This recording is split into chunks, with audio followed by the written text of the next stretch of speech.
Deməli dostlar, gəldik ellipsis and substitution mövzusuna. Bu da Advanced-dakı ən maraqlı mövzulardan biridir. Bunları demək olar ki, bir hissəsini artıq siz avtomatik şəkildə bilirsiniz. Əgər Advanced səviyyəsinə qədər gəlib çatmışsa, daha dərinliyindən isə biz indi burada sizlə danışmış olacağıq. Ellipsis odur ki, cümlədəki hər hansı bir hissəni çıxardırsınız. Biz axı demişdik, Advanced danışmaq uzun danışmaq deyil, çox qısa, lakonik şəkildə fikri tam çatdıra bilməkdir. Cümlənin lazımsız demək əslində, çıxartsaz belə başa düşüləcək hissəsini çıxardırsınız. Substitution odur ki, oradakı hər hansı bir şeyi tamamilə başqa bir şeylə əvəz edirsiniz. İndi misallara baxıb daha yaxşı şəkildə başa düşəcəyik. Misal üçün, birinci yazdığım misal belədir. I would like an apple, but I don't have an apple. Bu normal deyimiz I would like an apple, but I don't have an apple. Hər ikisində apple istifadə olunub. Biz oradakı əgər almanı əvəz eləyəsi olsaq, deyəcək ki, I would like an apple, but I don't have one. Yəni, mən alma istəyirəm, amma məndə yoxdur. Yəni, onlar ümumiyyətlə heç vaxt deyə bilməzlər ki, misal üçün, I want this. This onlar üçün bir əvəzlikdir, işarə əvəzlikdir. Biz Azərbaycan dilində deyirik ki, mən bunu istəyirəm. Onlar bunu istəyə bilməzlər, yəni bunu istəyə bilməzlər. Çünki bu nəsə bir şey olmalıdır. Budan sonra bir şey gəlməlidir. This, əgər telefon sözünü istifadə etmək istəmirəmsə, this one, that one deyəcəm.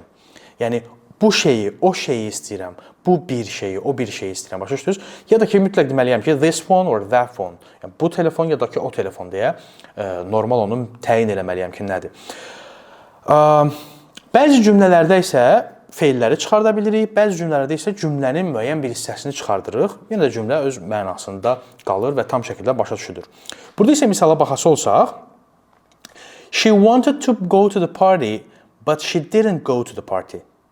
Burada deyirik ki, she wanted to go to the party, but she didn't. Yəni, didn't go to the party deyib uzatmırıq. Əslində, biz əvvəlki dərslərimizdə, işte B1-də, A2-də və yaxud da A1-də bacardığımız qədər uzun cümlələr qurmağa çalışırdıq ki, sadəcə ağzımız öyrəşsin o cümlələri qurmağa. Amma onların hamısını hər dəfə deməyə ehtiyac yoxdur, əgər advanced səviyyədə danışırıqsa. Misal üçün, feilləri necə əvəzləyirik? Deyirik ki, I want to go to the cinema and she wants to go to the cinema. Yəni, mən sinemaya getmək istəyirəm və o da sinemaya getmək istəyir. Amma biz burada sadəcə deyə bilərik ki, I want to go to the cinema and she does too. Bax, and she wants to yox, she does too. Yəni, o da, o eləyir bunu demək deyil. Baxın, o does-ın elə bir mənası var ki, onu artıq özünüzdə hiss eləməyə çalışın, do-nun.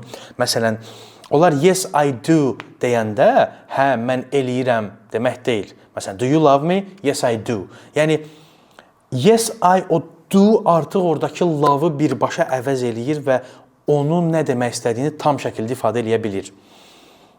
Məsələn, deyirik ki, he said he would come and I believe that he will come.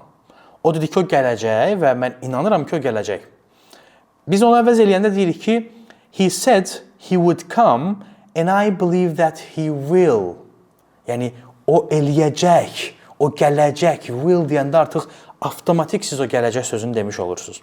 Və bizim əvvəlki dərslərimizdən də bildiyimiz, məsələn, do you like coffee? Yes, I do şəklində, bayaq da o love misalında çəkdiyim, əslində qısa cavablardır bunlar. Bu advanced formasında həmin o ellipsis and substitution mövzusuna girmiş olur.